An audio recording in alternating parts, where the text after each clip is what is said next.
1995년 충남에서 인꼬 부부라고 하면 바로 이 부부를 두고 하는 얘기가 아닐까 싶을 정도로 정말 깨가 쏟아지던 36살의 남편 유씨와 35살의 아내 심여인. 이 부부는 신혼도 아니었어요. 그런데 정말 사이가 좋은 거예요. 이웃 주민들도 인정할 정도로 깨가 쏟아져, 깨가. 그리고 여기 또 한 명의 여자가 있습니다. 같은 충남에서 살고 있었던 32살의 김여인.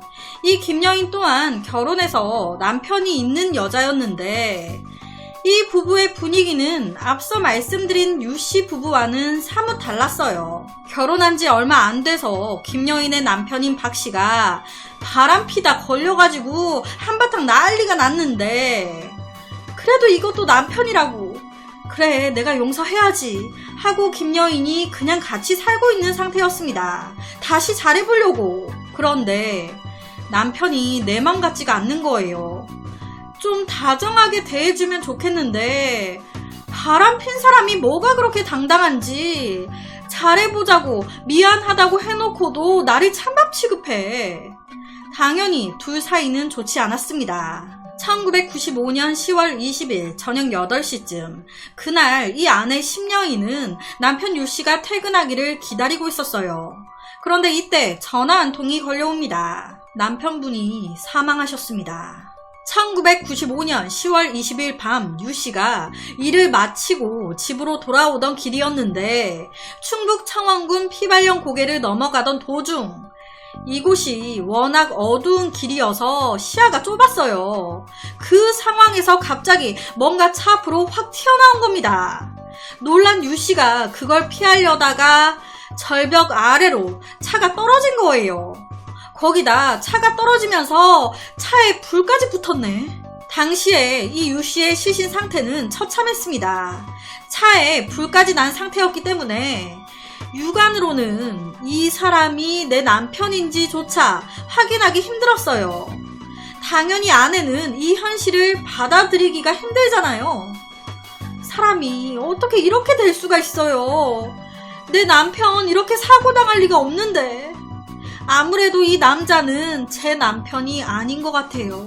하지만 이 시신 손에 우리 결혼 반지가 껴져 있는데 시신에 입혀져 있는 옷도 아침에 우리 남편이 입고 나간 옷인데 시신은 훼손이 심해 알아보기 힘들었지만 그 외의 모든 것은 남편 유씨가 맞다는 걸 말해주고 있었어요. 장례식을 치른 후에도 아내 심여인은 남편을 쉽사리 떠나보낼 수가 없었습니다. 그랬겠죠. 엄청 인꼬 부부였는데. 한평생을 함께한 사람이 어쩜 이리도 허망하게 갈 수가 있는 건지. 그렇게 남편을 보내고 홀로 아이를 키우면서 지낸 지 한 달하고 조금 더 넘었을 무렵 이 심여인이 살고 있었던 마을에서 이상한 이야기들이 나오기 시작합니다. 한 이웃 여자가 심여인한테 내가 이런 말 하기는 좀 그런데 애 아빠가 자기랑 애 때문에 아직 여기를 못 떠난 것 같아. 응? 이건 무슨 말이야? 이 이웃 주민이 하는 말이 며칠 전 비가 오던 날 저녁에 잠깐 슈퍼에 갔다 오려고 이 이웃 주민이 집 앞에 나왔는데 그때 심여인의 집을 슬픈 얼굴로 하염없이 바라보고 있는 죽은 유씨의 모습을 봤다는 거예요. 그리고 어느 순간 다시 보니 사라지고 없었다고. 음산하게 비가 내리고 이웃 주민이 슬픈 얼굴에 죽은 유씨를 봤던 그날은 그가 죽은 지 49일째가 되던 날이었습니다. 아무래도 심여인과 아이가 걱정돼서 아직 이승을 못 떠난 것 같다고. 남편 때문에 이성을 잃은 사람은 심여인뿐만이 아니었습니다. 이 김여인 또한 미치는 상황인 거예요. 왜 남편이 집을 안 들어와? 아니, 이 김여인 입장에서 이미 바람핀 전적이 있는 남편이에요. 그런 남편이 친구와 술 마신다고 나가더니 연락도 안 되고 집에도 안 들어오네. 무슨 생각이 들겠습니까? 와, 저번에 바람났던 거랑 레파토리가 똑같네. 이 새끼 또 여자 끼고 술 마시고 있고 바람나서 여자 집에 들어가 같이 살고 있구나. 이놈 아직도 그 벌을 못 고쳤구나. 이 생각이 먼저 들 수밖에 없잖아요. 이때 혹시나 싶어서 남편 박 씨가 전화를 안 받으니까 예전에 이제 박 씨가 바람 폈던 내연녀한테 전화를 해봤단 말이에요. 그런데 그 내연녀도 전화를 안 받네. 아, 그래. 내가 순순히 정리했다고 할 때부터 뭔가 이상하다고 생각했어. 이것들이 둘이서 다시 만나 짝짝꿍 하고 있구나. 그래서 바로 이 김여인이 남편이 바람폈던 내연녀의 집을 찾아가서 뒤집어 놓은 거예요. 니네 아직도 둘이 붙어먹는 거냐고. 그런데 내연녀는 억울하다는 겁니다. 네 남편이랑 헤어졌다고 도대체 언제까지 이럴 거야. 당신이 남편 관리 못한 거를 왜 매번 날 찾아와서 이 지랄이야, 지랄이. 우리 그때 이후로 끝났다고. 제발 찾아오지 말라고. 그렇게 5년이 흐릅니다. 5년. 이 5년 동안 박 씨는 어디로 사라진 건지, 어떤 년과 또 도망을 간 건지 연락도 안 되고 나타나지 않는 거예요. 이에 아내 김여인 혼자 남편을 찾아다니는 그런 상황이었습니다. 이놈 진짜 잡히면 진짜 내가 죽여버릴 거야. 가만 안 둘 거야. 그리고 또 다른 여인, 심여인 또한 홀로 아이를 키우고 있던 상황. 그런데 2000년 6월 1일 뜬금없이 심여인의 집으로 경찰이 찾아옵니다. 저희랑 경찰서로 좀 같이 가시죠. 그렇게 심여인이 경찰서를 딱 갔더니 거기에 내 남편 유씨가 있네? 뭐야? 당신 죽었잖아. 죽었는데 살아있네? 이거 어떻게 된 거야? 도대체 이게 무슨 상황인 걸까요? 5년 전 사망한 그가 어떻게 경찰서에 떡하니 앉아있는 걸까?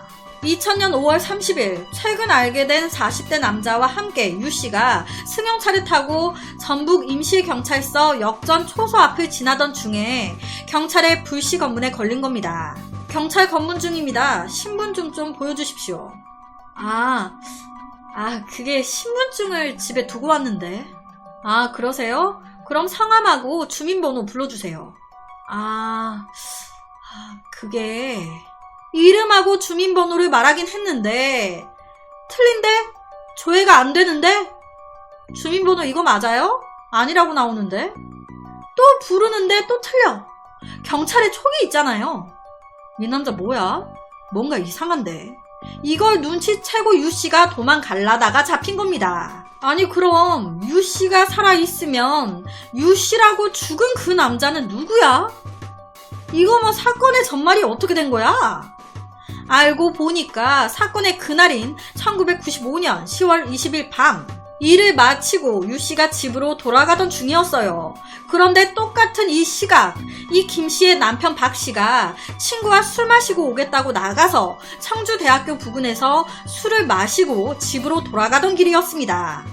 그런데 딱 이 청주대학교 부근에서 저녁 8시쯤 박씨가 유씨가 몰던 차와 부딪힌 겁니다.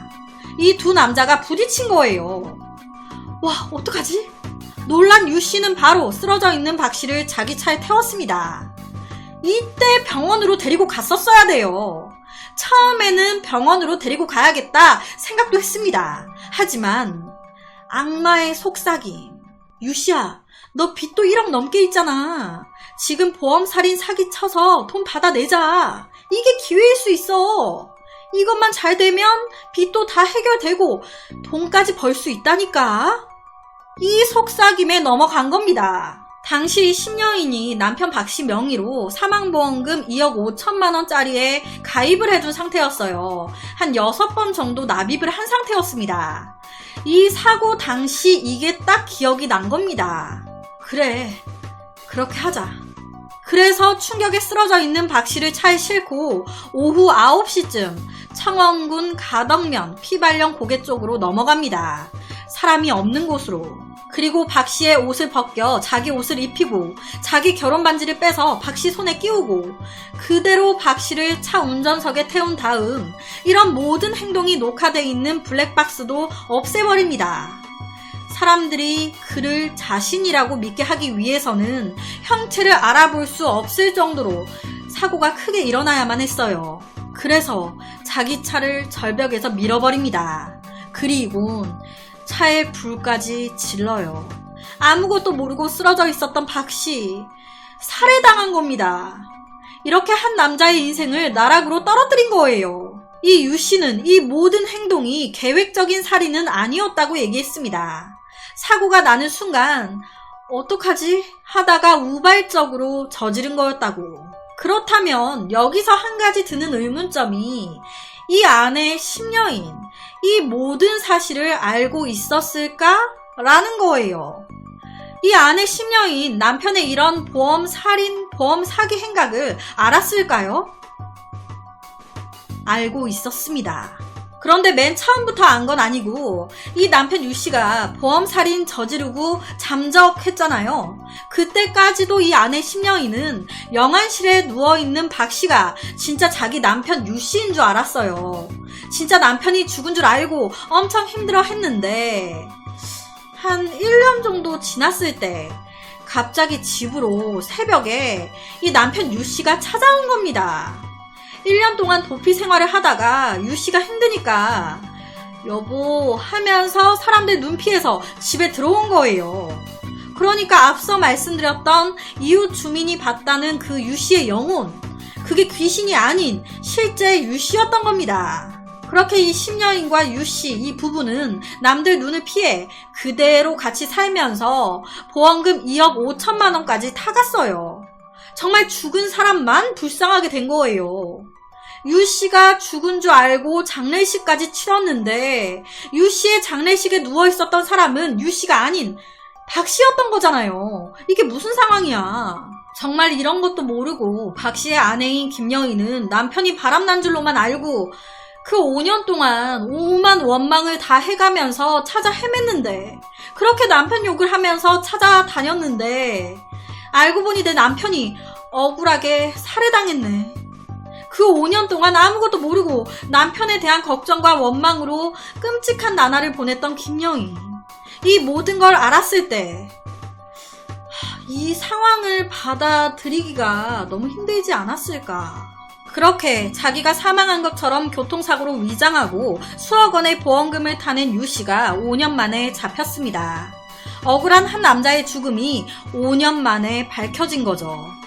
제가 이 사건에 대한 처벌 기사를, 재판 기사를 찾지 못했어요. 사건에 대한 기사만 많더라고요. 어떻게 재판 결과가 나왔는지 추후에 알게 되면 이 영상의 더보기란에 적어놓도록 하겠습니다. 정말 귀신보다 사람이 제일 무서운 것 같습니다. 여러분, 만약에 여러분이 혼자 방에서 잠을 자고 있는데 잠결에 새벽에 눈을 쓱 떴더니 누워있는 내 발 밑에 책상 밑쪽에 누군가 이렇게 쪼그려서 나를 빤히 쳐다보고 있네. 여러분, 이때 빤히 나를 쳐다보고 있는 게 귀신이었을 때 더 무서울 것 같나요? 아니면 사람이었을 때 더 무서울 것 같나요? 갑자기 생각이 나네요. 그래서 오늘은 5년 동안 사고사로 위장해 억대 보험금을 받아냈던 한 부부에 대한 사건을 가지고 왔습니다.